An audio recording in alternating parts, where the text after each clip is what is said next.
जय हिंद साथियों, स्वागत है आप सभी का एजुकेशन कैट 6 में। और खबर आज पुरानी होगी, यहाँ पर बात भी पुरानी बहाली की होगी क्योंकि मामला पुरानी बहाली को लेकर ही है।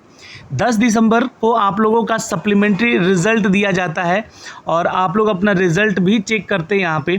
और 10 दिसंबर को जो सप्लीमेंट्री रिज़ल्ट आता है वो बीपीएससी टीआरई 1 का आता है। अब बीपीएससी टीआरई 1 की पहले चर्चा कर लें। और देखिए, आपका सवाल ये ज़रूर बनेगा क्या इस प्रोसेस से या हाई कोर्ट के आदेश से यहाँ पे जो भी अपडेट आएंगे क्या उससे बहाली पे असर पड़ेगा, उसके बारे में भी हम जानेंगे। क्योंकि देखिए, यहाँ पर बीपीएससी का जो सप्लीमेंट्री एग्ज़ाम बीपीएससी का टीआरई 1 एग्ज़ाम होता है, उसके बाद रिज़ल्ट दिए जाते हैं। रिज़ल्ट देने के बाद यहाँ पर जो चेयरपर्सन होते हैं हमारे बीपीएससी के, उन्होंने एक खबर दिया कि हम यहाँ पर सप्लीमेंट्री रिज़ल्ट भी देंगे। यानी कि बीपीएससी के शिक्षकों के एग्ज़ाम देने वाले छात्रों के अंदर उल्लास आया कि चलिए भाई, अच्छी बात है, यहाँ पे सप्लीमेंट्री रिज़ल्ट आएगा तो हमारा अगर 1-2 नंबर से अगर रिज़ल्ट रुक रहा है तो हमारा सिलेक्शन होगा। लेकिन उनका मानना है, याचिकाकर्ताओं का मानना है कि उनके साथ धोखा हुआ है बीपीएससी टीआरई 1 में ही। अभी बीपीएससी टीआरई 2 की चर्चा तो हम बाद में करेंगे, लेकिन बीपीएससी टीआरई 1 की ही चर्चा यहाँ पे हो रही है। तो दोस्तों, एक खबर है, आज आप लोग भी पढ़ सकते हैं, ये आपका जो है दैनिक जागरण के न्यूज़ अपडेट में आया है। और यहाँ पे अपडेट है कि पूरक परिणाम के मामले में बीपीएससी से जवाब तलब किया गया।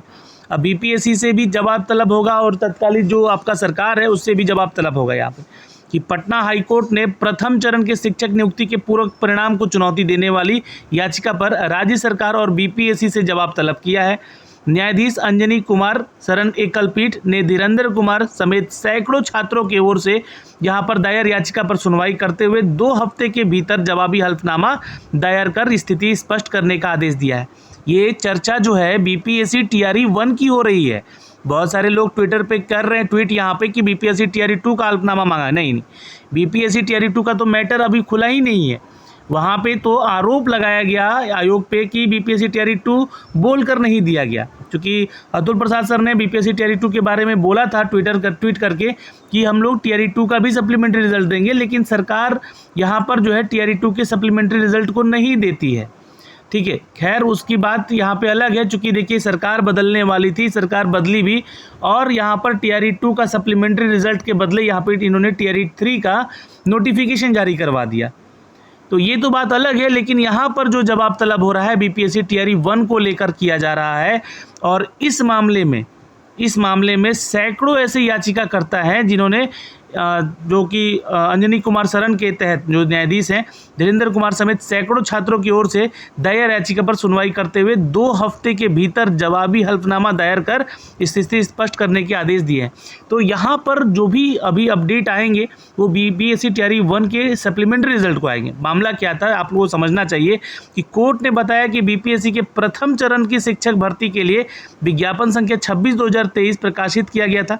उनका कहना था कि प्राथमिक शिक्षक भर्ती के पूरक रिजल्ट में भारी गड़बड़ी हुई है। गड़बड़ी क्या हुई है तो मैं आपको बता दूं कि यहाँ पर सप्लीमेंट्री रिजल्ट का आना था कितना, तो लगभग 20 से 25 हज़ार जो है ना यहाँ पर रिजल्ट आना था। ये 20 से 25 हज़ार रिजल्ट ना देकर इन्होंने 4,000 के आसपास ही रिजल्ट कुछ प्रकाशित किए थे। जैसा कि आप लोगों को याद होगा, मैं आपको एक खबर दिखलाता हूँ, ये आप देख सकते हैं। ये तो ट्वीट किया गया था अतुल सर के द्वारा यहाँ पे कि हम लोग सप्लीमेंट्री रिजल्ट को अपलोड कर रहे हैं। और टाइम्स ऑफ इंडिया का एक रिकॉर्ड है यहाँ पर कि कितने मतलब कि टोटल नंबर ऑफ स्टूडेंट्स के सप्लीमेंट्री रिजल्ट दिए गए। तो टोटल 4,797 वैकेंसीज यहाँ पर अवेलेबल की गई और सप्लीमेंट्री रिजल्ट दिया गया।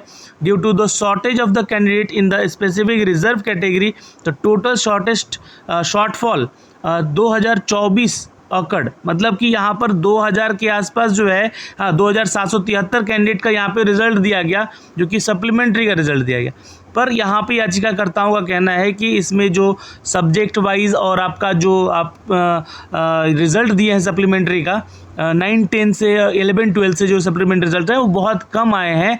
इसको लेकर यहाँ पर उन्होंने पटना हाईकोर्ट का रास्ता देखा। तो उसी पर इसकी सुनवाई करते हुए पटना हाईकोर्ट ने यहाँ पे जल्द ही, मतलब कि 2 हफ्ते के अंदर ही यहाँ पर इनसे जवाब मांगा है। अब सवाल यहाँ पर उठता है कि क्या पूरक रिजल्ट के मामले में अगर ऐसी चीज़ें होती हैं तो क्या यहाँ पर जो है बहाली की प्रक्रिया पे असर पड़ेगा, जो कि टीआरई 1 और टीआरई 2 हो चुके हैं। तो देखिए, जैसा कि आपको बता दें कि सप्लीमेंट्री रिज़ल्ट अगर मान लीजिए कि उस समय कुछ गड़बड़ी भी हुई है तो उसकी जांच होनी चाहिए पहले तो। और ये जांच जो है ना तो सिर्फ ईओयू की टीम के पास जाए बल्कि ये सीबीआई के पास भी जाए, ताकि अच्छे से जांच हो जाए और इसमें क्या गड़बड़ी हुई है वो निकल कर सामने आए, है ना। किसका यहाँ सिलेक्शन ले लिया गया है जिसको लेकर याचिकाकर्ता जो है यहाँ पे अपील किए हुए। तो सप्लीमेंट्री टीआरई 1 की यहाँ पे चर्चा हुई है, लेकिन जब आप सप्लीमेंट्री टीआरई 2 की बात करते हैं तो यहाँ तो टीआरई 2 की बहाली में सब कुछ बदल दिया गया। बीपीएससी बहाली ली यहाँ पर टीचर रिक्रूटमेंट 2 का जब, तो यहाँ भी करीब करीब 1,22,000 की वैकेंसीज निकाली गई, 1,22,000 की वैकेंसीज कराई गई, रिजल्ट भी दिए गए जिसमें कि आसपास जो है 90 से 95,000 छात्रों का सिलेक्शन होता है। लेकिन फिर भी यहाँ पे जो है ना 20 से 22,000 यहाँ पे सप्लीमेंट्री रिजल्ट देना था आयोग को। मैं टीआरई 2 की अब चर्चा कर रहा हूँ यहाँ पे, लेकिन मामला सिर्फ यहाँ पर बीपीएससी टीआरई 1 का है जो कि कोर्ट में गया हुआ है, और टीआरई 2 का भी मामला कोर्ट में है लेकिन इसके ऊपर अभी सुनवाई नहीं हुई है। तो यहाँ भी इतना रिजल्ट देना था, लेकिन इन्होंने क्या किया कि इन्होंने तो बीपीएससी ने तो यहाँ पे जो है एग्ज़ाम के पैटर्न ही बदल दिए थे। और यहाँ पर जब एग्ज़ाम लिया गया तो आपको याद होगा कि हिंदी सब्जेक्ट को, मतलब हिंदी जो लैंग्वेज पेपर था आपका, उसको यहाँ से इन्होंने क्या किया कि 0 कर दिया यहाँ से मार्क्स इसका। इन्होंने ये भी कहा कि 0 हो जाना मतलब सबका पास हो जाना। अब ये मामला भी है कोर्ट में, लेकिन अभी इसके ऊपर सुनवाई नहीं है, मैं आपको बता दूं पहले, और इसका कोई अपडेट अभी नहीं दिया गया। तो गलतियां हुई हैं।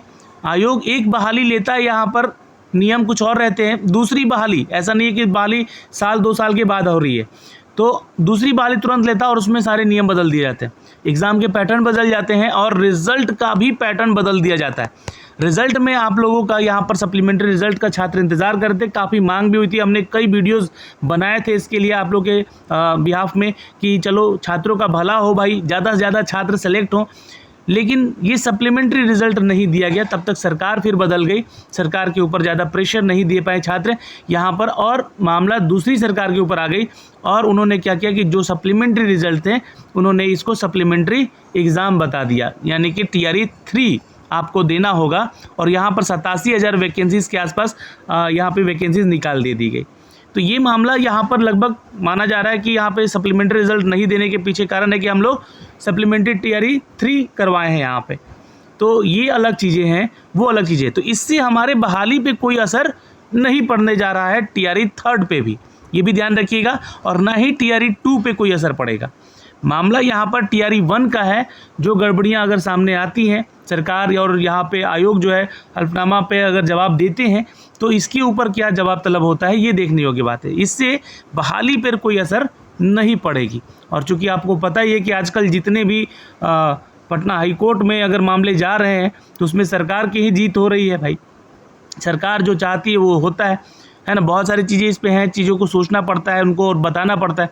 तो सरकार बताएगी अब यहाँ पर, और आयोग भी बताएगा, क्योंकि यहाँ पे जो हल्फनामा मांगा गया है ये कोर्ट ने आदेश दिया कि बीपीएससी ने प्रथम चरण के लिए जो विज्ञापन निकाला था उसमें प्रकाशित किया गया था रिज़ल्ट उनका, और प्राथमिकी शिक्षक भर्ती के पूरक रिज़ल्ट में भारी गड़बड़ी हुई है, इसको सुलझाया जाए, इससे जवाब तलब किया गया है। यहाँ पर ये न्यायाधीश अंजनी कुमार शरण की एकल पीठ में धीरेन्द्र कुमार समेत अन्य सैकड़ों छात्र हैं जो कि इसकी दायर याचिका को सुनवाई किए।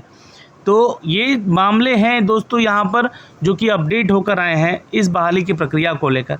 आपकी क्या राय है? सप्लीमेंट्री रिज़ल्ट देना चाहिए टीआरई 2 का? ये हमें कमेंट सेक्शन में ज़रूर बताइएगा कमेंट करके। और दूसरा चीज़ कि टीआरई 1 के सप्लीमेंट्री रिज़ल्ट पे क्या आपकी राय है? ये कैसा गड़बड़ी आप लोग यहाँ पे देखते हैं, या फिर ये गड़बड़ी नहीं है, जिसके बारे में भी ज़रूर जवाब तलब कीजिएगा आप लोग भी कमेंट सेक्शन में, ताकि इसके ऊपर भी हम लोग आगे और वीडियोस बना सकें और आयोग तक ये चीज़ें पहुँचाई जा सके। तो ये एक छोटा सा अपडेट था दोस्तों जो कि हमने अब तक साझा किया है, और प्लीज़ वीडियो को शेयर कीजिएगा ताकि ज़्यादा से ज़्यादा लोगों तक ये चीज़ें जाएँ यहाँ पर। जय हिंद।